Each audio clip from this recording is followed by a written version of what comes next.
નમસ્કાર, આપ જોઈ રહ્યા છો સ્પાર્ક ટુડે ન્યૂઝ। ભાજપના સમર્થનમાં આમ આદમી પાર્ટીના સભાડિયા બેઠકના સભ્ય રમીલાબેન પુનિત્યા પ્રમુખ બન્યા છે। ભાજપની સ્પષ્ટ બહુમતી હોવા છતાં આમ આદમી પાર્ટીના સભાડિયા બેઠક રમીલાબેન પુનિત બન્યા પ્રમુખ। ભાજપ પાસે ઓબીસી મહિલા ન હોવાથી આમ આદમી પાર્ટીમાંથી ચૂંટાયેલા સદસ્યને ભાજપે સોંપ્યું પ્રમુખ પદ।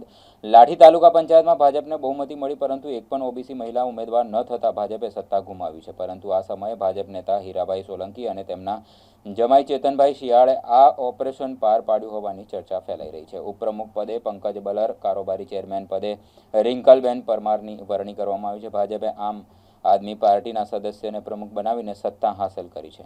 રમીલાબેનને ભારતીય જનતા પાર્ટી દ્વારા પ્રમુખ માટેના અમારા દાવેદાર હતા અને અત્યારે જ પ્રમુખ તરીકે ડિક્લેર થઈ ગયા છે।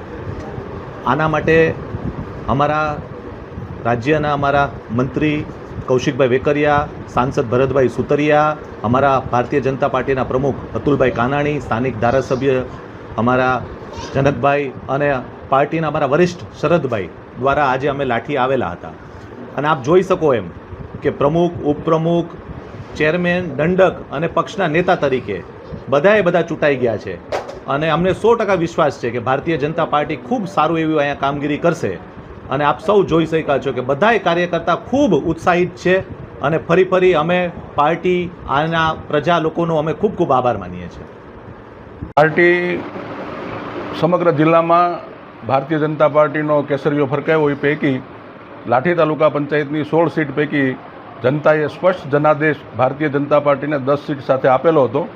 પણ અમારી કમનસીબી એ હતી કે અમારા જે પ્રમુખપદના દાવેદાર હતા એ ઉમેદવારો અમે ચૂંટી નહીં શક્યા।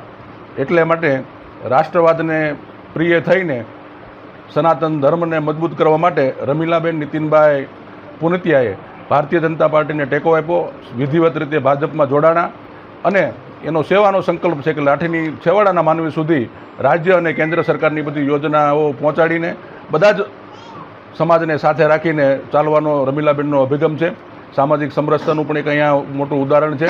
હું આભાર અને અભિનંદન આપીશ અમારા ભાઈ શ્રી મંત્રી કૌશિકભાઈ, સાંસદ ભરતભાઈ, પ્રમુખભાઈ અતુલભાઈ કાનાણી, આપણા ધારાસભ્ય ભાઈ શ્રી જનકભાઈ, પાર્ટીના મહામંત્રી ચેતનભાઈ શિયાળ અને સમગ્ર ટીમ, લાઠી શહેર તાલુકાની તમામ જ્ઞાતિ સમાજના અમારા હોદ્દેદારો, જિલ્લા પંચાયતના તમામ ત્રણેય સભ્યો સાથે મળીને આ જ તાલુકાને વધુમાં વધુ વિકાસ મળે એના પ્રયત્નો આગામી દિવસોમાં કરવામાં આવશે।